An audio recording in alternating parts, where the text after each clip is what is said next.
Shalom, Kahalal, Yahweh, Bahasham, Yahweh Shai, Bahasham, Aka Kodash.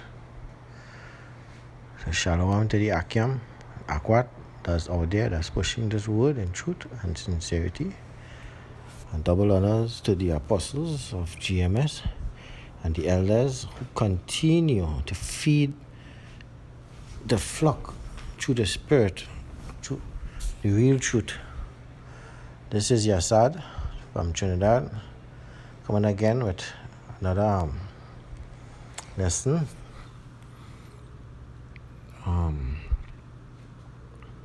You see on the screen here,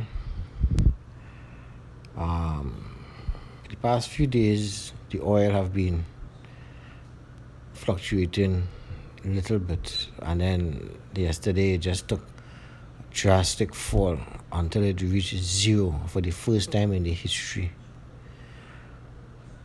Oil, a lot of companies that is superpowers, one of their main financial income is through oil and gas, right? Through that industry of the oil and gas industry.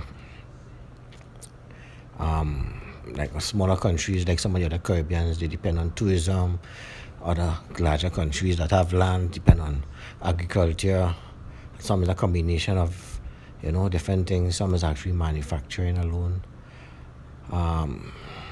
So, for example, in Trinidad, we here, for many decades, oil and gas was the number one revenue. Manufacturing, we have a little bit of agriculture and stuff, but it's like in the low percentage versus oil and gas, which brings in the most amount of revenue for here. And not only here, but Venezuela, even though it's known for gold and other stuff, oil is their main thing.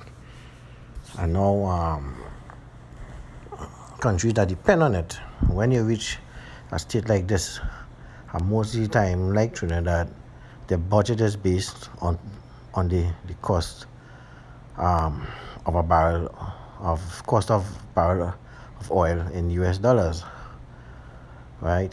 So I don't know what the budget is going to be based on if the barrel of oil is zero.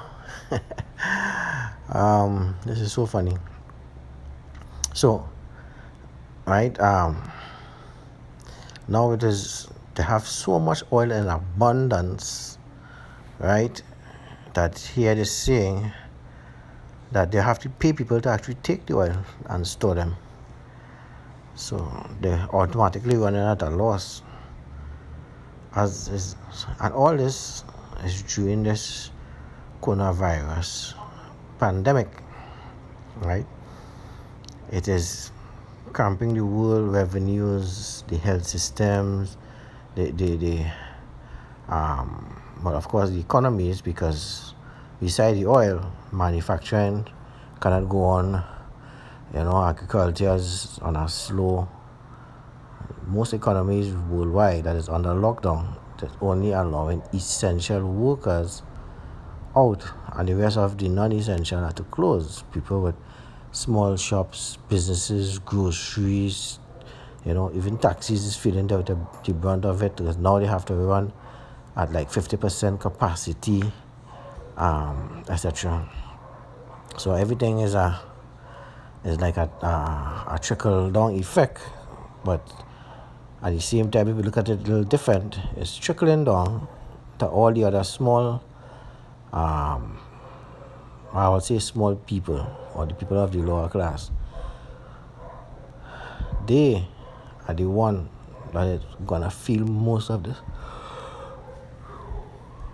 Lots of them are actually unemployed at this moment, and this virus is only here. I mean, it says December 9, 2019, but things are still going here. And then this is the third week of a lockdown, where they say only essentials are allowed, and a lot of businesses already went down because they were actually dependent. They were actually financed by the bank. They was going by day-to-day operations and sales. And once it's down, like something like this, then to get back on your feet is going to be really hard.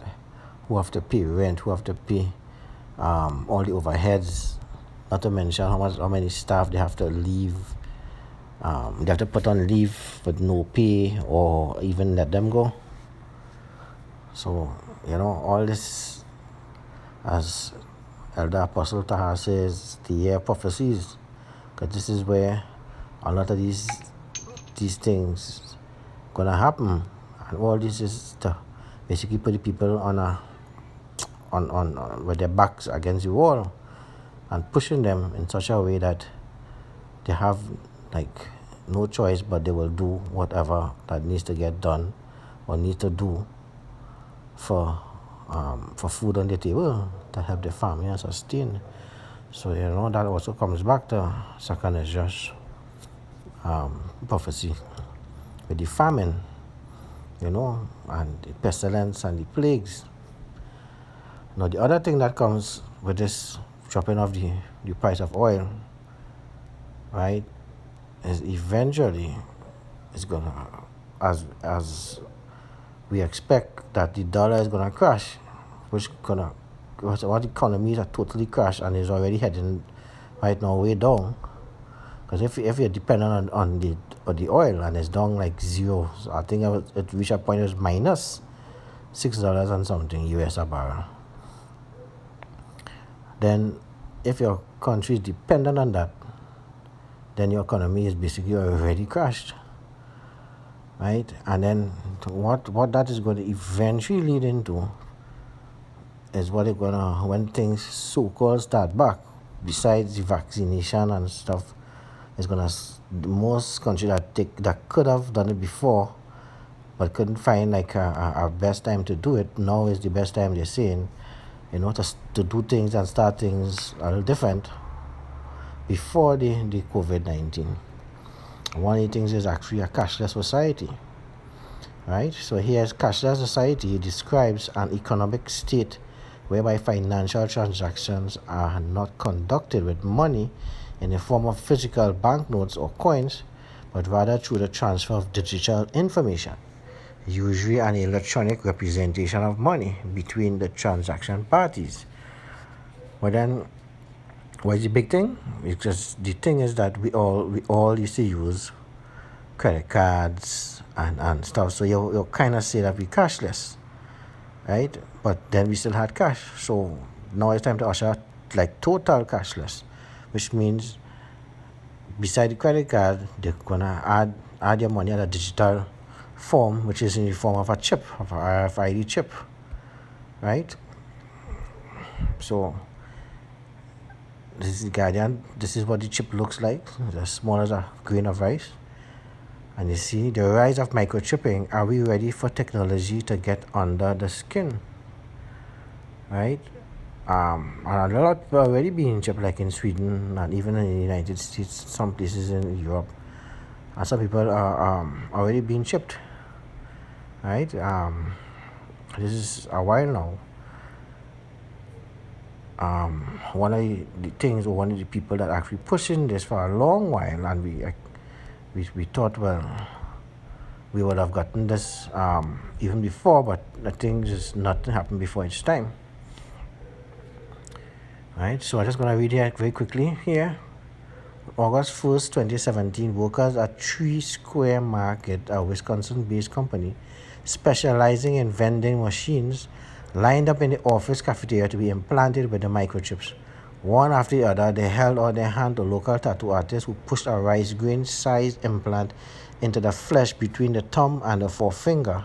The 41 employees who opted into the procedure received complimentary t-shirts that read, "I got chipped." This wholesale implant event, organized by the company management, dovetailed with 3 Square Market's longer-term vision of a cashless payment system for their vending machines. Workplace snacks purchased with a flick of the wrist, and the televised chipping party. And the televised chipping party proved to be a savvy marketing tactic. The story picked up by media outlets from Moscow and to Sydney. But not all the attention was positive. After the event, comments from 3 Square Market's Facebook page urged employees to quit. The company's Google reviews page was inundated and on 1-star ratings, and Christian groups convinced that implants fulfilled an end of days prophecy where the people are branded with the mark of the beast, accused the company of being antichrist. Right? So just moving on, one of the persons actually pushing the chip, as I said before, and we all know, and it's not even now, but long time. I mean, he's very active in terms of vaccination. Why are you a computer mogul, you could say, that runs Microsoft? Why are you so interested in these things, especially vaccination? Right? So if you read some of the headlines there, Trump is believed Bill Gates is using coronavirus to implant brain chips, and he also has the patent for the coronavirus, by the way. So, there's lots of rumors stating that he actually released that, to cause this pandemic, to push people aside. He also have roots that goes back to the Rothschild, I believe, which goes back to the Illuminati and them who basically trying to bring into the New World Order by, first of all, depopulation, millions of people, and also chipping them to control them. You're going to run this entire market with them. Right? Just read the headlines here. Gates GV chip into 45 million round. Microchips biotech, Bill and Melinda Gates Foundation. Some people say it's false claim. There's always gonna be that, because remember, these people actually own the media as well. So they're gonna debunk a lot of stuff that keep coming out and say, it's not so. Right? Then why did he leave Microsoft recently?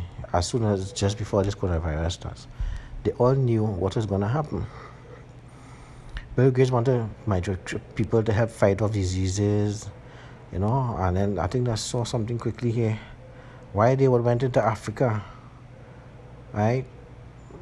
Because they went there to test the vaccines and chips and stuff, with the Ebola and different things that probably they had some kind of way to dealing with that as well. Bill Gates, who used to run, Microsoft, files patent for new cryptocurrency and mining system. Okay, fine, cryptocurrency is out, but what's so different about Microsoft? Microsoft wants to create a new cryptocurrency that's still mined using POW, except replacing expensive power-intense mining rigs with basic human energy. If that sounds a little strange, you should take a dive into the deep details of the patent published yesterday and filed by Microsoft. It's called Cryptocurrency System Using Body Activity Data. All right. This is March 27, 2020. And it said it filed this patent yesterday. That was in March. When the lockdown in most countries started, March. And then you filing for this patent. Right? So, Microsoft Human Mind cryptocurrency, creepy or cool? According to the patent, Microsoft cryptocurrency would make use of body activity.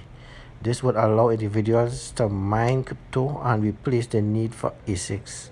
It sounds like otherworldly and honestly borderline creepy, but if you can get past the idea of wiring humans up to the kind of server tracking the energy output, it could be a sustainable way of mining crypto without damaging the environment. Right, so how does it work? As per page, and Microsoft states that the human body activity needed to mine cryptocurrency could be very simple. We are not talking about forcing tribes of gym goers to run 20k. In fact, it could be as little as a brainwave or body heat emitted from the user when the user performs the task provided by the information or service provider, such as viewing an advertisement or using certain internet can be used in the mining process, right? So they filed this patent that instead of using a mining system, we're going to use the human electrical system, the electrical energy and stuff that humans have in their body. I remember seeing an article where in the right hand there's actually more static electricity, so that could help power up the chip, right? So you see what happening here? They're going to digitize cashless society into cryptocurrency and system using the human body, right? So all this is bringing forth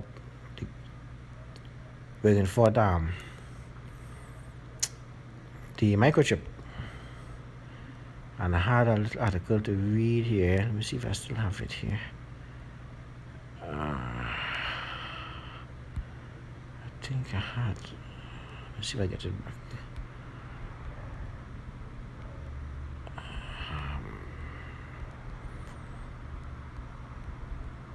Microchip implants. Right.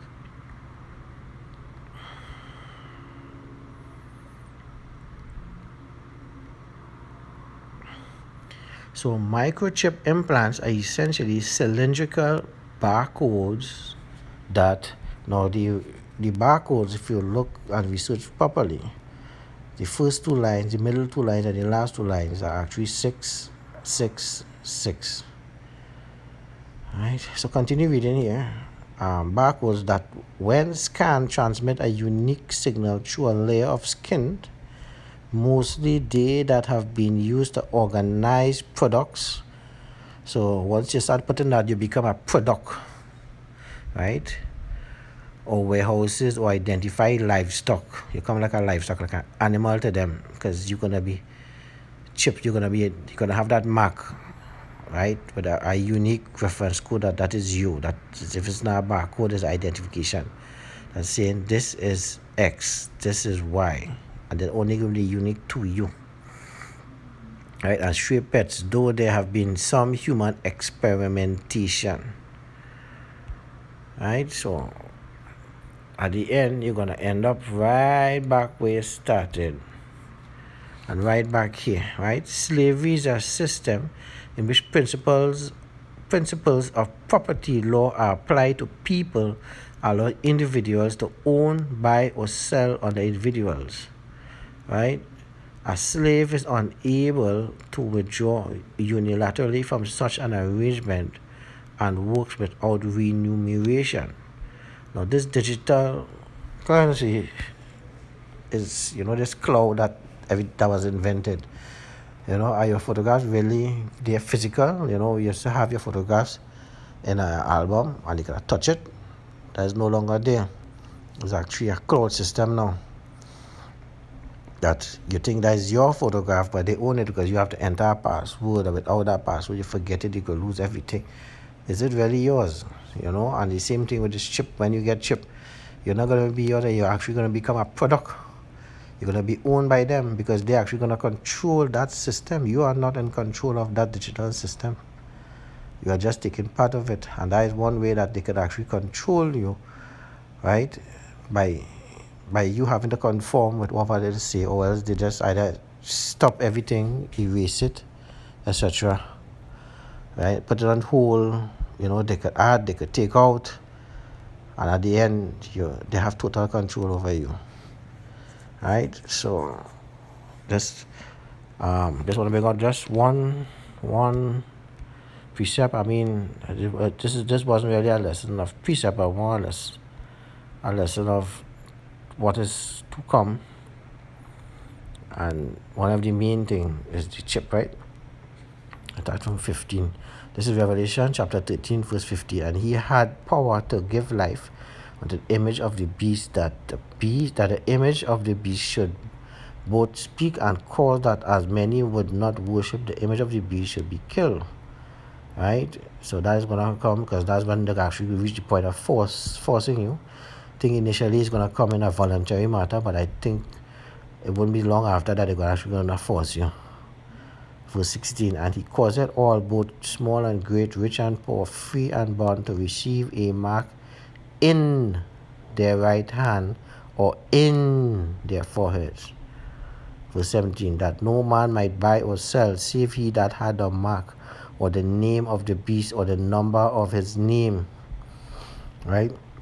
Like I said earlier on, the barcode has that number, 666. Right? So that's the number of his name. And also here it said here in verse 17, no man should buy or sell if you don't have it. And if the cryptocurrency is in the chip, and that is where your money is, and you don't have a chip, how are you going to buy or sell if they're not going to take that dollar note again? So, with that, I just want to say shalom to the Akyam. I know they already know this truth. Thanks to the elders and apostles of GMS that woke us up and opened our eyes to these things. But to anyone that is not in the truth, you are being warned that the microchip is coming, and that is the mark of the beast. As soon as this whole financial system crashes, it's going to be like a reboot of the financial system, which is going to go into cashless society. So with that, I want to say shalom until the next time.